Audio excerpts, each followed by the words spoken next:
Perhaps the most important screening question that I do when I consult with my clients regarding applying for permanent residency is surrounding the permanent bar. And many times I ask my clients, how did you enter the United States, or how many times did you enter? And they say one time. And in reality, it's twice.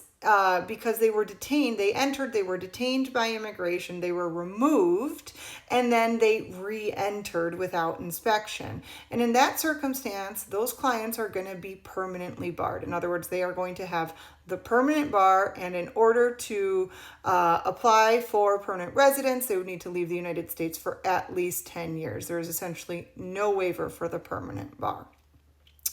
If you do not know whether or not you have the permanent bar, I highly suggest that you do a FOIA request surrounding your entries. If you were ever detained at the border by immigration, even if you are insistent that you do not have a deportation, there is no way to be sure, and oftentimes my clients are incorrect. They think that because they did not go in front of a judge, that they did not receive a removal order. And in fact, they did receive a removal order in the form of an expedited removal, which is like an administrative removal by ICE or CBP.